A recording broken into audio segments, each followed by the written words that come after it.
So changing your self-concept, we say in your self-concept, the self-ideal is a combination of all the qualities of all the men and women you've admired throughout your life. Which, of course, if you read lots of biographies and autobiographies of men and women who are worthy of reading, as opposed to drunken rock stars and things like that, but when you read about Madame Curie or Thomas Edison or Mother Teresa, when you read stories about men and women who have done wonderful things with their lives, and all of them from humble beginnings, you start to think, I'd like to be that way. And when you read about their qualities and how they persisted, you start to absorb through the skin being like that when the condition requires it. When the situation requires it, yes, I'll be courageous too, and I'll be determined too, and I will be cheerful as well. So the more you read about people, the more you form a higher and better and clarified ideal. So this becomes your internal role model. And there's always this dynamic tension between the person you are and the person you would like to be. A person who thinks that they're already fine is not a person who's really open to any improvement. And people who think that they're already fine are usually people that are not really that admirable, because every admirable person you'll ever meet thinks that they could be much better than they are. They could do much better. They always feel that I could be much more successful than this, or a better person, or I could be more compassionate and more patient and more loving. Even though other people think, geez, you're doing very well, they always compare themselves against an ever higher standard, which means that they're always in this state of dynamic tension toward becoming better and better and better. When you admire these people, you have an unconscious tendency to be more like them. And that's why it's important that you think and talk about people that you admire. The great tragedy for many young people today is that they admire divas and rock stars and basketball players and dancers with the idols. Those are the people they admire.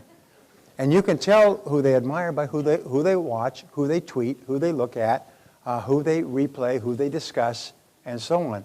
And that's not really very healthy, because these people are not good role models for young people. They're not good role models. I have had my life so profoundly and positively changed by role models, mostly men who kind of took me under their wing when I was growing up and coming from a lousy home. And they became role models to me, as even to this day, decades later, I can remember still wanting to be someone that they would approve.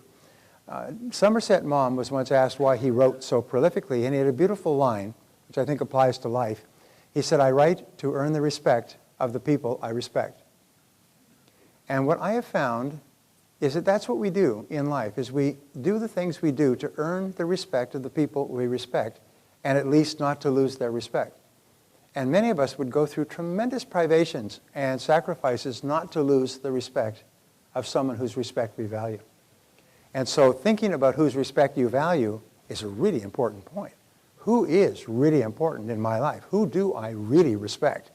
And then you think, what would I need to do or not do to earn or to keep this person's respect? And you don't even have to know them. They can be people who are people that are very admirable. So there is a difference between your self-image, the way you see yourself now, and your self-esteem, which is how much you like yourself. And here's an interesting discovery. Ta-ta-ta-ta-ta. Here is your self-image, and here is your self-ideal. This is the ideal person that you could be, and this is the person that you are today. And there is a dynamic tension between the two.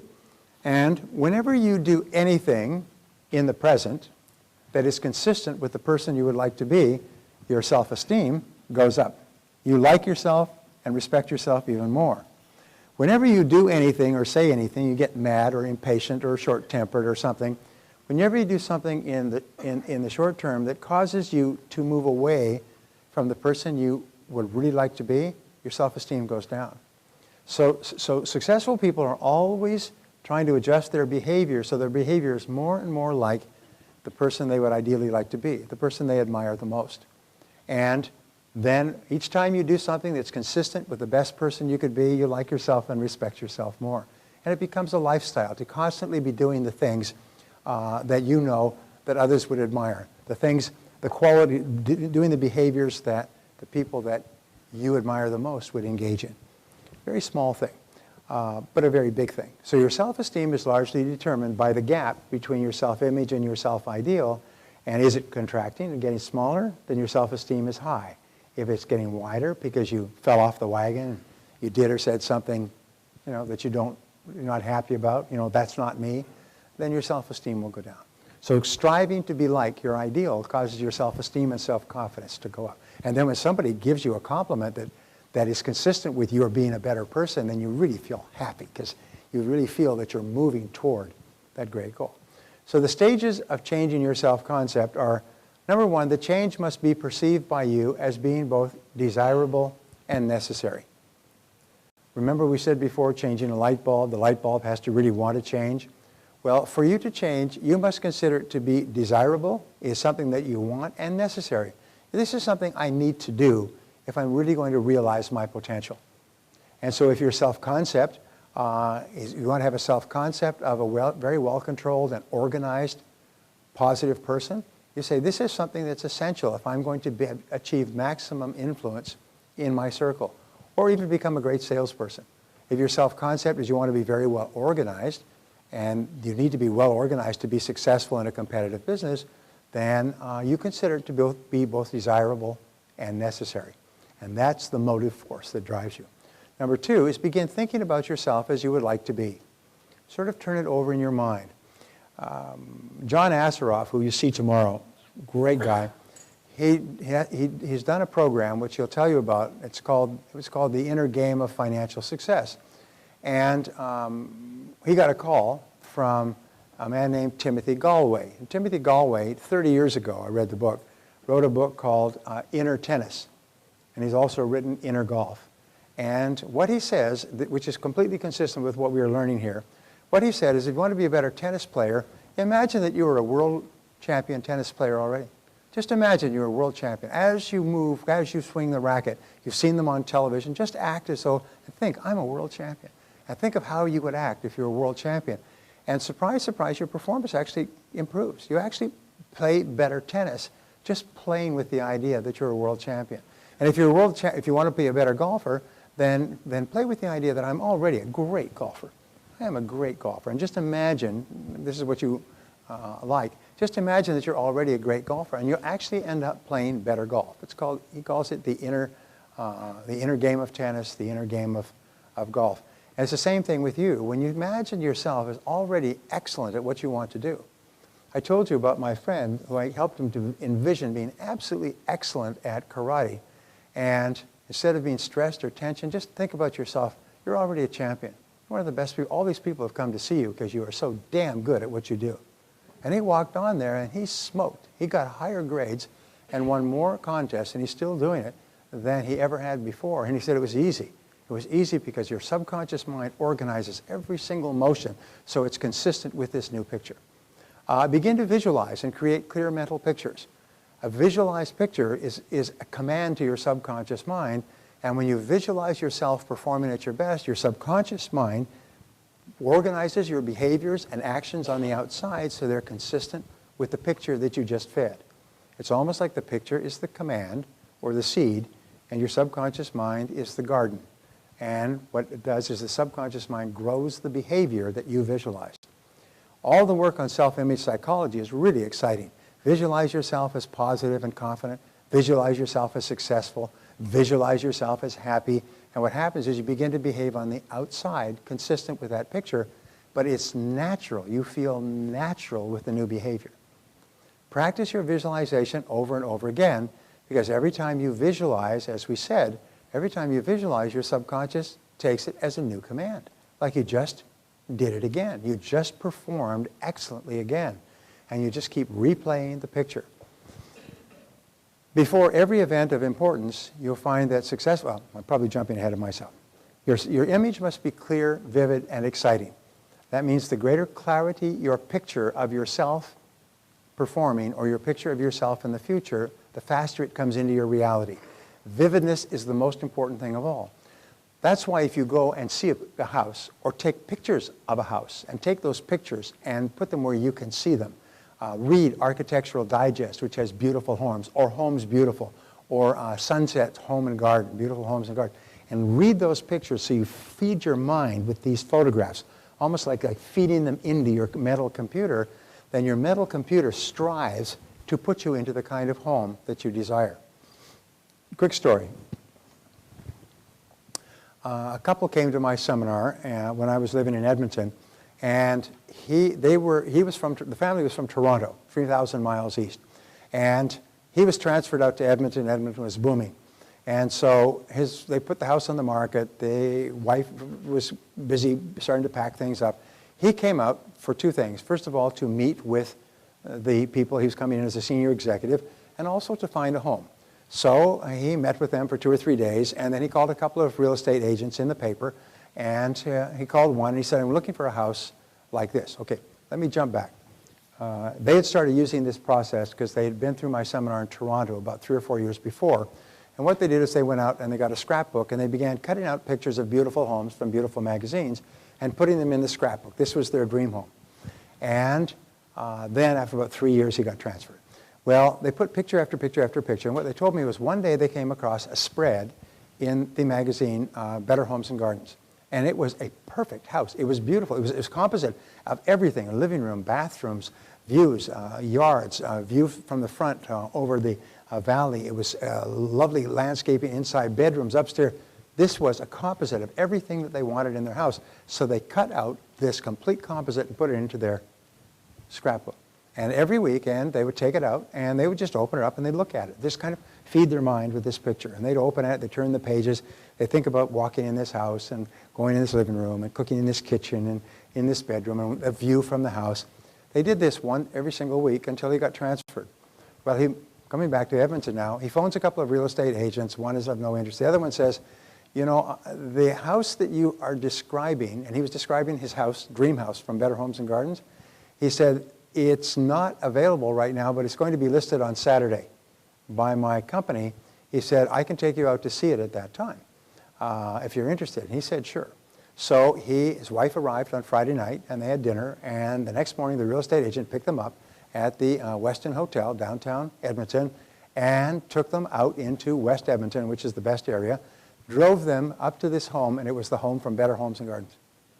It was exactly the home they had been fantasizing and visualizing for 3 years. And they walked in and they said, oh my God, this is the house. This is the house. It's the only house they looked at. And the next question, could they afford it? It turned out the price, the terms, the down payment, everything, even including the occupancy date, was perfect. And a couple of months later, they sold their home in Toronto, packed up, moved out, and were living in that house at that time. They said it was unbelievable. It was the home, it was the house from Better Homes and Gardens. It was their dream house, not a composite, but the very house that they had dreamed about owning. So, does it work? Yes. Barbara and I are in the house that we're in today. We wrote down 42 things we wanted in a house, and we moved twice before we moved down to San Diego. We walked into this house. It had 41 of the 42 things. The 42nd thing was a built-in vacuum cleaner system, which it didn't have, so we hired a maid. Does it work? Yes. And what does it take? A piece of paper. If you can't afford a piece of paper, your mother will lend it to you. She wants you out of the house anyway. All right. So, your image must be clear, and the greater clarity you have, the faster it will come into reality. Affirmations are strong, positive statements that you say to yourself and believe. The most powerful words in your world are the words you say to yourself and believe. With affirmations, your future potential is unlimited. In other words, you become what you say to yourself most of the time. If you say it over and over again, you program it deeper and deeper into your subconscious programming until it begins to appear in your reality. Like the gentleman who wrote down 101 goals. Every one of those goals appeared in his reality within 12 years, which is an incredible story, but it's not the only time I've heard that. These are based on the 3 Ps. Affirmations are, first of all, they must be personal. You always start an affirmation with the word I.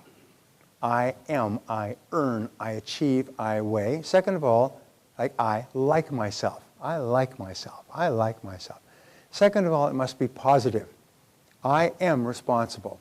I am responsible. And third of all, it has to be present tense. I earn X number of dollars per year. I weigh X number of pounds. I drive such and such a BMW. I live in a 3,500 square foot custom-made house. One of my graduates did exactly that before he changed jobs. He lost his job after the seminar, which he thought was a real bummer. And one of his goals was, I live in a brand new 3,500 square foot custom designed home. Within 12 months, he had gone through 2 jobs, changed his income, increased his income, and he was closing on the house. He came back to my seminar a year later. He was closing on the house. And it was a custom designed, beautiful home that the builder had decided to sell rather than occupy himself. And so, does it work? Well, you know, never can be sure. But what if it does? What if it does? So affirmations are powerful. Always speak to yourself in positive terms. When you write down your goals, you write them as affirmations. I earn this amount of money. I weigh this number of pounds. I live in such and such a home. I have such and such, I acquire or I achieve such and such a net worth, and so on. Verbalization, speaking your affirmation aloud. What we find is if you say something aloud, it has 2 or 3 times the impact as if you say it to yourself, which is why you'll notice when football coaches want to motivate the people, the players before the game, they said, okay, what are we going to do? We're going to kill them. What are we going to do? We're going to kill them. What are we going to kill them? And they get themselves pumped. Because when you say it aloud, you get yourself really more motivated than if you just whisper it to yourself.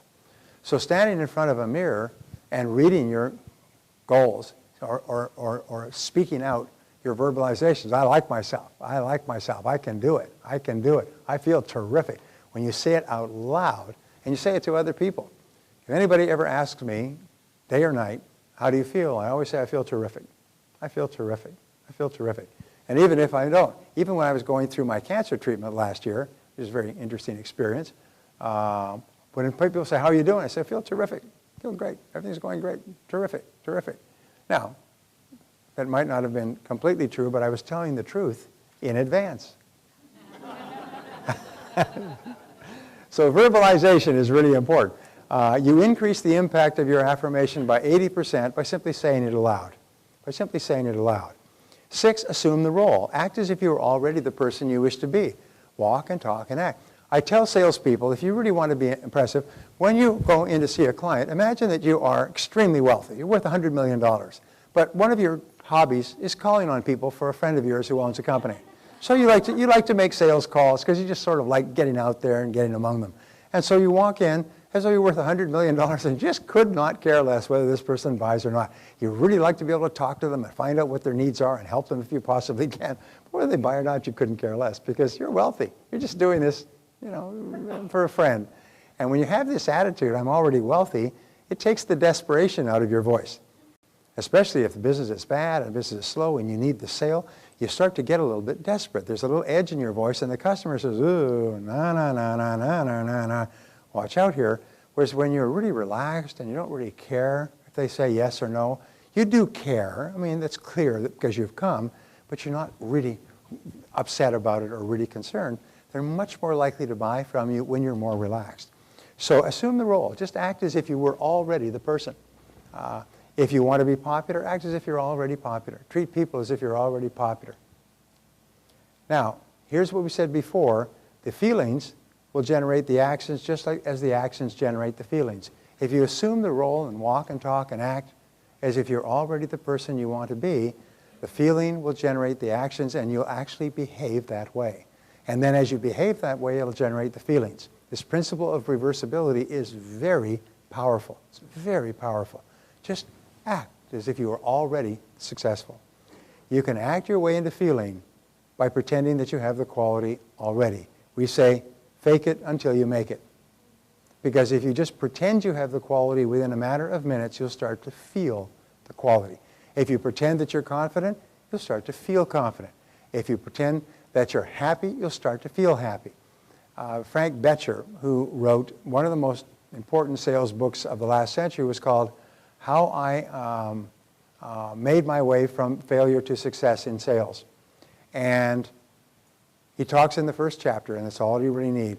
When he was selling, he was struggling, he was just getting by, and his sales manager took him aside and said, you know, Frank, you have great potential, but you're just too lackadaisical. You don't have any enthusiasm. It's how can you expect to make people enthusiastic about our product if you're not enthusiastic yourself? He said, well, I just don't feel enthusiastic. He said, so what? He said, whether you feel like it or not, act enthusiastic. Just act enthusiastic. And so He went out, and his motto became, that was the book, is act enthusiastic, feel enthusiastic. Act enthusiastic, feel enthusiastic. Remember that old book by Frank Betcher? It's one of the old sales training. If you want to feel enthusiastic, act enthusiastic. And that became his metaphor, and he went on to be the top-selling insurance salesperson in the country and made millions of dollars. And he taught thousands of people this. If you want to be enthusiastic, act enthusiastic. Pretend as if you already were. And within a couple of minutes, it becomes reality. You suddenly feel happy. Have you ever noticed men are like this more than women? You go to a party and they're all dancing. Yeah, I don't want to dance. Man says, I don't want to dance. I don't want to dance. I'm tired. I've had a long week. I don't want to dance. Oh, come on, just one dance. What if they play some really good music? I don't want to dance. All right, just one song. All right. So we say one song. Okay. Guy gets up and starts dancing. 3 hours later, they can't close the bar because this guy's still dancing and rocking and drinking and everything else. Because all you do is you just get up and you start moving. As a matter of fact, Shalene was saying something about that, the 5-minute rule, I think it was, that you were just act as if you are totally engaged in the activity. Within a few minutes, you just start to feel engaged. It's really important. The 4 keys to rapid personality change are what are called the VAVA formula. And these are, first of all, visualize. Visualize and see yourself exactly as you want to be. Remember, the greater clarity you have with regard to this mental picture, the faster it becomes a reality. Second of all, affirm and make the statement clearly. Make the statement so clear that a child could understand. Now, here's an interesting discovery. The subconscious mind is very literal, and it accepts commands literally in the positive, present tense, personal tense. Also, the simpler the command, the easier it is for the subconscious mind to work on it. So you wouldn't have a command like, I drive a new car that I get from the dealership after I've been there a few times and I've learned to get a clear picture of it in my mind, and I finally earn the money and I can sell it, I can buy it, or make a down payment. In other words, don't complicate it. Just say, I drive this kind of BMW by June 30th, 2011. It's so simple. The rule is that a 6-year-old child should be able to know what your goal is, tell you if you achieved it, and also tell another child what your goal is, and the other child would understand as well. Your subconscious mind is like a child. It loves very simple commands. So what I always do is I achieve this goal by this date. I achieve this goal by this date, because your subconscious mind needs to have a target date. When do you want it? You don't call up and you say to a restaurant and say, could we come for dinner for 2? Or could we come there for dinner? And they say, sure. How many? We don't know. When? We haven't decided. What time? We'll let you know. How could even the dumbest person in a restaurant take a reservation if you're not clear about time, place, date, and number of people? So therefore, make it easy for your subconscious to go to work on a goal. I'm going to tell you something. Sometimes when you set a goal very clearly and you say it, you visualize it and affirm it, it materializes within 24 hours. A 1-year goal. I've had people, with the exercise that we're going to do tomorrow, which is a 1-year exercise, say that most of the goals in the exercise, which were 1-year goals, were accomplished within 5 days. Just literally, the phone rang off the hook, people walked up, the mail, stuff that would amaze you. They could not believe how fast they come into reality when you program them in, when you learn why tomorrow. Verbalize. Say it aloud. You possibly can. Just say it very clearly. I earn X number of dollars. I drive such and such a car. I live in a beautiful home. Say it aloud. Say it to yourself in the mirror and smile like you really enjoy it. And finally, assume the role. So those are the 4. Visualize, affirm, verbalize, and carry yourself as though you already had the goal, as though you're already a big success.